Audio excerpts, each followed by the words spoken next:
Chris Broussard joining us, brought to you by Mercedes-Benz, the best or nothing. Chris and I spent a week in New York 2.5 weeks ago debating whether or not LeBron James should be the NBA's MVP, and Chris has come around to apologize to me for being right all along. How are you, Chris? I knew you were going to gloat about this. Here's what I'll say.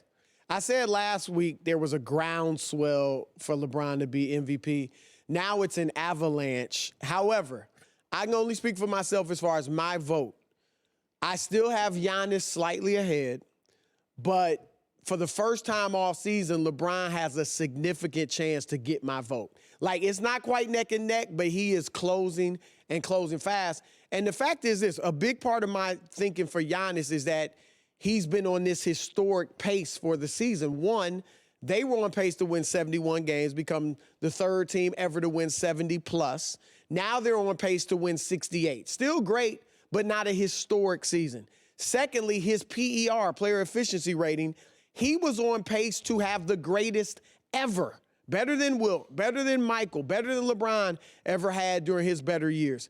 And now he's down, he's not. He's on Giannis is on pace for 5th overall, which is still great. But again, not that historic season that you almost feel like you have to reward. And then with the injuries, he's already missed 7 games, going to miss at least 2 more.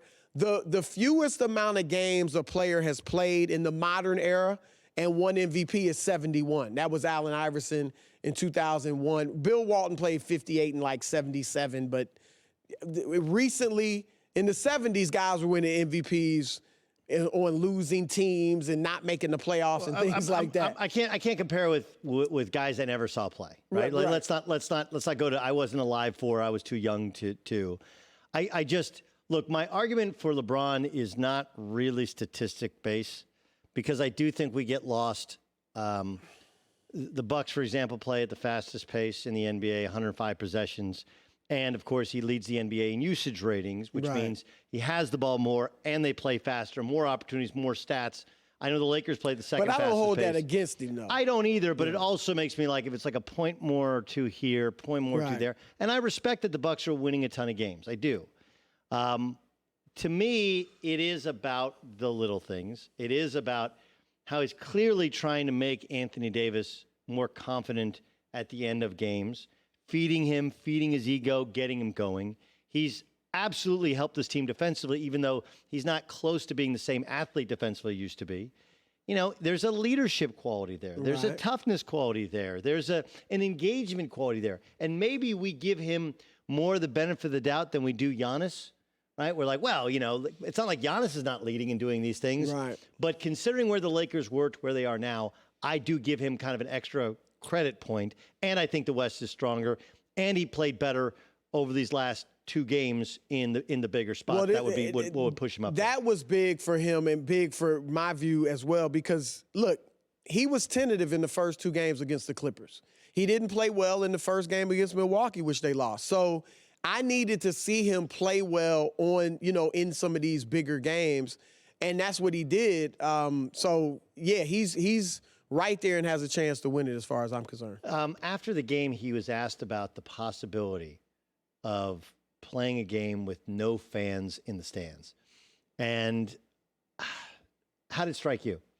Well, someone told me the way it was asked that they questioned whether or not he knew the full context. All I saw was his response. Right. So I don't know if it was in the context of the conversation or he was just asked out of the blue. But whatever the case, look, this is new territory for everybody. And obviously Adam Silver puts a lot of stock in what LeBron says. And I think if it was better for the league, because if you don't have to cancel the games and you're able to finish out the season, but it's prudent not to have the fans there, then I think you just have to go ahead and play. I get where he's coming from because I think for everybody that would be incredibly tough to play without fans there. It would, but I mean, look, they're starting to cancel legit. South by Southwest got canceled, and then in terms of sporting events, Indian Wells. Indian Wells, the 5th major in tennis just now. Granted, a lot of old people in the desert. It does kind of make sense. They're the ones most vulnerable to the coronavirus. But just I play for the fans. Hey, dude, I understand that you play for not just the but there's also a couple million people that watch on TV. Yeah, technically those fans matter too. I don't know. I haven't talked to him about it. I think he'll come around on that sure if will. it comes to that. Right. But yeah, I won't play like you'll play. Yeah, that's why I wonder if he understood the context. Yes, I mean whether or not he was did he understand this was the semantics of the question? Like he offers up opinions on other things. Like the guy pays attention. Right. He's very socially aware. I thought it was a very unaware, a little bit obtuse comment for a really smart guy. It was his opportunity to win fans. Hey, I play for the fans. Like, got it, but very unpresidential of him. I tell you what would be. I was talking to somebody at the game about this yesterday, and if you do have to, because obviously you don't want thousands of people gathered together. That would be the issue. But maybe if you just could have the lower bowl, or at least some type of crowd, and so I gotta tell you, the real fans are up in the upper bowl. You're not going right. The real people are in the upper bowl. Maybe let them go down to the lower bowl. But my point is, instead of 20,000 there, maybe you got 7,000 or whatever, and it's a better atmosphere for the players. It looks better on TV, but it's not as many people at risk.